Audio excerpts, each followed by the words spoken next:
Hi guys, it's Mark Zickery, Mr. Sci-Fi. I hope you're having a happy holiday season. And in this Christmas, Halloween, Thanksgiving bubble that all merges and blends, wanted to let you know I just saw two movies and I want to talk about the Gladiator 2 and Wicked. And I think of them as both sort of tangentially science fiction / fantasy. Well, Wicked is very much a fantasy, but here's my overall thought. Because the question is, which one would be a blockbuster? Which one would be great? I'm not hugely negative about Gladiator 2 like some people, because I enjoyed it. It was fun. Denzel Washington was great. It was very clever to have the two brothers, Caracalla and his brother who he murders, and the the African emperor of Rome who succeeded them, supposedly bribed a Praetorian guard to assassinate the Caracalla, and then he took over. He was in charge of the Praetorian Guards, Macrinus or whatever the name is, and I thought that was a good place to put the story, and having it be the son, that we met as a kid in Gladiator, all to the good. It's been very challenging to figure out a way to have a sequel where the main character dies. So this is much better than him coming back from the dead or any of that nonsense. And Russell Crowe is not the stud muffin he once was, though maybe some people disagree with me on that one. But here's the pluses and the minuses. It's directed by an 86-year-old guy. And to be able to mount a movie of this scale with this amazing amount of just gorgeous visuals and amazing moments is three cheers to Ridley Scott. He's a treasure and a jewel, and if it's not a perfect movie, tough. His worst movies bring more than many directors' best movies. So let's honor him for the amazing way he has changed cinema for the better, and leave it at that. But in terms of what it does right, some of the battle sequences are very, very fun. Seeing the Colosseum flooded for sea battles, when that's something they actually did do according to history, is terrific. The thing about sharks is, they say, well, sharks wouldn't have been in the Colosseum. Well, just because someone says doesn't mention it, they would have known what sharks are. They had ships. They went in the ocean. Sharks would not have been an unknown thing to the Roman Empire. So here's the things. Pedro Pascal's a lot of fun in it. Denzel Washington's great. They should have... I'm going to have spoilers in here, so if you don't want spoilers, don't watch this. Denzel Washington, of course, should have lived. Of course, should have become emperor, following the historical model of the character he's based on. That all would have been a very good idea.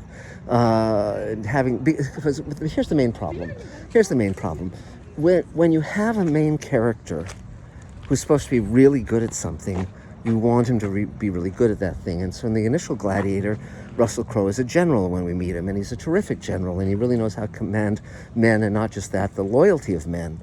And when he's betrayed, you understand his family's murdered, you understand why he's got a grudge, but you also understand how as a gladiator he's going to be terrific, because he understands tactics, he understands battle, and he's able to shape these gladiators into a fighting force. So it really, really works. So that's all to the good, and and you believe it. But in this sequel, they have the main character, who's ostensibly the daughter of Connie Nielsen and Russell Crowe, or the son of, I should say.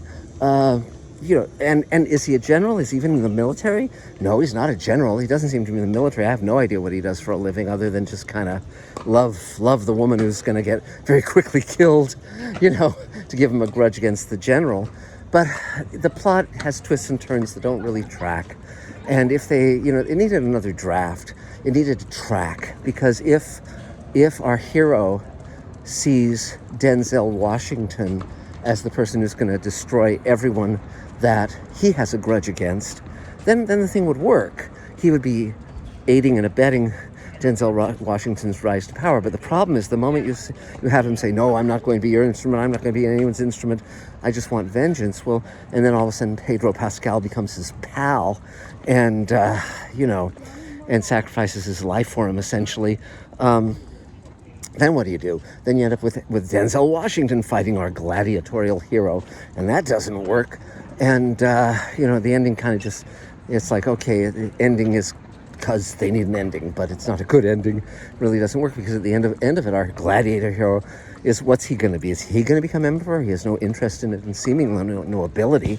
Additionally, in the fights where he's ostensibly leading men, his commands never make any sense. I mean, at one point during the military battle in the Colosseum, they're being pelted with arrows, and he's not doing anything to protect them. It's just like, get close to the other boat.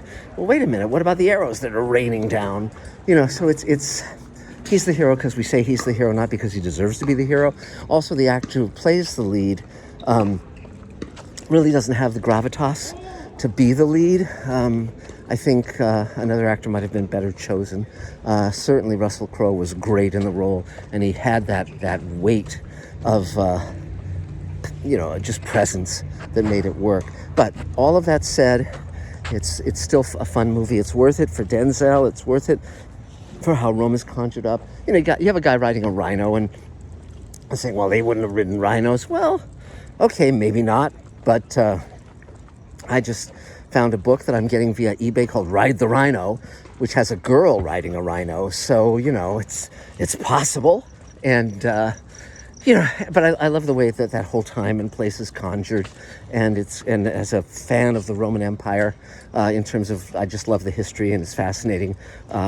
I really enjoyed it thoroughly. But that said, it's a flawed movie, caveat emptor, et cetera, et cetera. But Wicked, which I just came from, is great, just great. Be warned that it's only part one. Next Christmas you'll have part two, so don't expect it to end at the end. It's going to end in the middle. But Jeff Goldblum is a perfect choice to play the Wizard of Oz.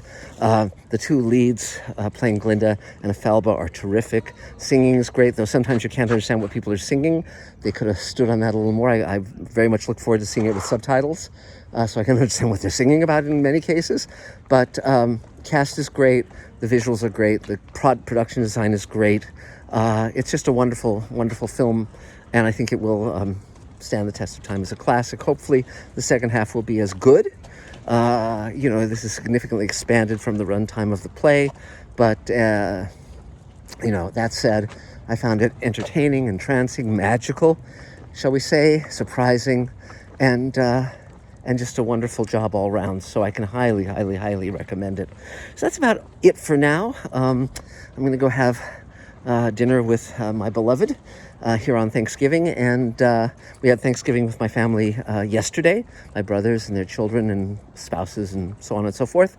And but in the meantime, have a great holiday.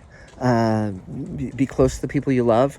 Subscribe to Mr. Sci-Fi, ding the bell, all that stuff. And if you want to subscribe to Space Command by Shares in Space Command or in the Showrunners Network, the information on how to contact me is down below. We are going to be shooting a lot of stuff in the coming year, and I just posted the initial rough cut of what we've shot so far in Great Solar War. So if you just check back, I think one Mr. Sci-Fi, you'll be able to watch that in its entirety.